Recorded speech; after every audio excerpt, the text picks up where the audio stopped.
ये एक ढोंगी सा बाबा है जो आजकल खूब चर्चा में है। इनका बीजेपी का खूब बोल रहा था हिंदू राष्ट्र बनवाऊंगा। मुझे तो खैर मैं उसका नाम भी आपके चैनल पे बागेश्वर, उसका तो बाबा बोलना ही उसको बेकार है। बागेश्वर इंसान जो है उसकी खुद की बहन मुसलमान से शादी करके बैठी है। उसने ये बोला है कि हम हिंदू राष्ट्र बनाएंगे और मुसलमानों से बात क्या राब्ता भी ना रखना चाहिए। और खुद की बहन अगर मुसलमान से शादी करती है तो उन्होंने बोला कि वो मेरे मित्र हैं। उन्होंने यहाँ तक कि बोली कि मेरे मित्र हैं। उन्होंने रजत शर्मा के उसमें बोला कि आपने देखा अभी ये एक ढोंगी सा बाबा है जो अस्सलाम वालेकुम नाज़रीन इकराम। अभी आपने अपनी इस स्क्रीन पर देखा होगा कि मोहतरमा फरमा रही हैं हिंदू राष्ट्र के मुताबिक और एक बाबा के ताल्लुक़ से कुछ बातें बयान कर रही हैं जिनकी बहन ने शादी किसी मुसलमान से करी। बहरहाल ताल्लुक़ इस बात से नहीं, मैं असर इस बात की कर रही हूँ हिंदू राष्ट्र की जो बात आ रही है उस सिलसिले में चंद बातें मैं आपके खिदमत पेश कर रहा हूँ। वो इस तरह से है कि सबसे पहले तो लफ्ज़ हिंदू का डिफिनेशन बताया जाए,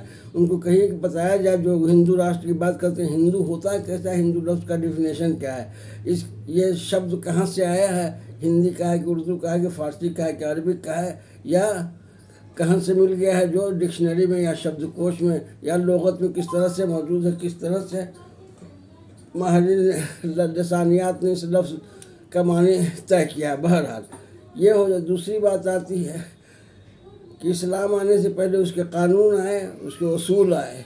तो कानून और उसूल जब होता है, जब मुल्क जब वो कायम होता है तो उसके कॉन्स्टिट्यूशन, उसकी सॉवरेनिटी होती है, उसकी हद होती है और उसके दायरे के रहने वाले लोग उस मुल्क के सिटीजन समझे जाते हैं और उसका अपना कॉन्स्टिट्यूशन आइन होता है। इसी तरह से हर मज़हब का कोई कॉन्स्टिट्यूशन आइन है जिसे हम अहले किताब कहते हैं। मज़हब दो किस्म के हैं इस दुनिया में, कि अहले किताब की एक तो लादीनियत और एक है कि मन माना जिसको हम चाहें बात करें, चाहे तो किसी की भी बात न करें। तो अहले किताब वाले मज़हब में आते हैं यहूदी हैं, ईसाई हैं, नसारा और मुसलमान हैं। अल्हम्दुलिल्लाह ये चार मज़हब हैं अहले किताब। इनके पास अपनी किताब मौजूद है, अपना कानून मौजूद है, आइन जिसे शरीयत कहा जाता है। इस्लाम के पास भी अपनी शरीयत मौजूद है जिसे कुरान कहते हैं। और सिर्फ उतनी ही पर नहीं है बल्कि बात यहाँ तक है कि ये बात आ गई है सिर्फ तुम्हारा नाम संजर सलाहुद्दीन फरीदी या काजी अब्दुल गफ्फार और दिस और दैट हो जाने से तुम मुसलमान नहीं हो, बल्कि इस किताब में वाज़ह कर दिया है कि जो ईमान लाया और उस पर अमल करे वही मुसलमान है। और तुम में सबसे बेहतर वो है जो तकवा में सबसे ज़्यादा, यानी अल्लाह से जो सबसे ज़्यादा डरने वाला है। इन तमाम बातों पर अमल करते हुए, ईमान के साथ अमल करते हुए, अमल उस तरह का जैसा कुरान ने कहा है और जैसा रसूल सल्लल्लाहु अलैहि वसल्लम ने करके दिखाया है। यह हुआ मुसलमान का डिफिनेशन। उसी तरह से हमें वो बताया कि हिंदू का डिफिनेशन क्या है, इसका कानून क्या होगा। जैसा भी हो कम से कम खुद अपने लिए कानून बनाएं जिसको एक हफ़्ता तक घर में इम्प्लीमेंट करें। उसी अपने तौर पर कानून बनाएं कि एक हफ़्ता के लिए अपने घर का एक कानून बनाया है जो हम एक हफ़्ता से प्रैक्टिस कर करके देखेंगे।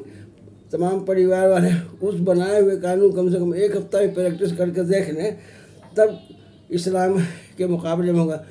यह कानून क़यामत तक के लिए, न एक घंटा के लिए है, न एक दिन के लिए, न अरब के लिए है, न ईरान के लिए है, न बलूचिस्तान के लिए, न अफ़गानिस्तान के लिए, पाकिस्तान, बल्कि सारी दुनिया के लिए, रहती दुनिया तक है। क़यामत के लास्ट डे ऑफ जजमेंट तक के लिए है, यानी क़यामत के आखिरी सुबह तक के लिए कुरान है।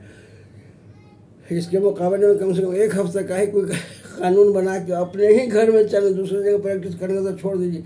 अपने ही चार आदमी कानून बनाया, उस पर चार आदमी में हम लोग इस वीक इसी धर्म का पालन करेंगे। ये हुआ हिंदू धर्म। अब देखिए कितना दिन तक वो चलता है, उसको कैसे आप अनुकरण करते हैं और उसको फिर पेश कीजिए दुनिया के सामने। रसूल सल्लल्लाहु अलैहि वसल्लम ने खुद पर अमल करके दुनिया के सामने पेश किया और सारी दुनिया उस पर अमल कर रही है। उसी को मुसलमान कहा जाता है।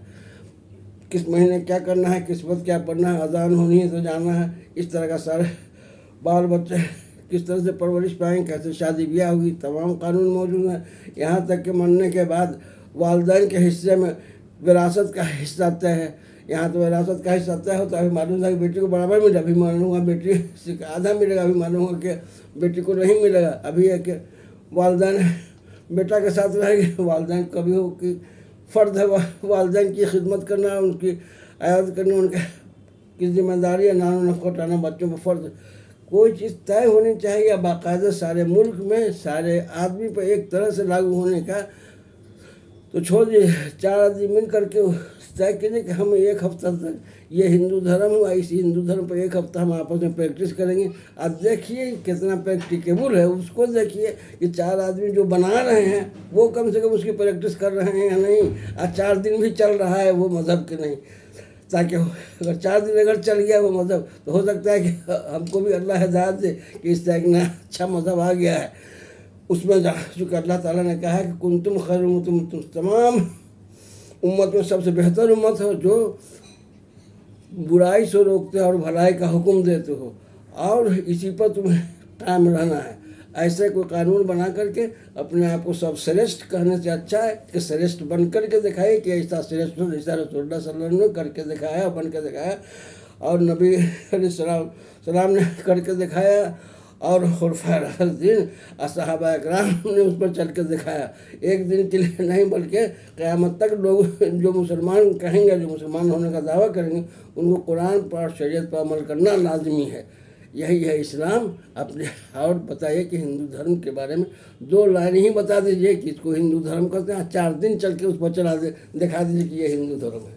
Thank you. آج کے لیے اتنا کافی. پھر اور معاملات جو سامنے آئیں گے تو پھر ہم اس کو ڈیفائن کریں گے. خدا حافظ. فی امان اللہ. ویڈیو پسند آئے ہے سنجر اسلامی چینل کو سبسکرائب کریں اور زیادہ سے زیادہ شیئر کریں. الحمدللہ ہمیں کچھ لینا دینا نہیں ہے، محترمہ نے جو کہا ہے اسی کو ہم تھوڑا پھیلا کر کے بتایا ہے.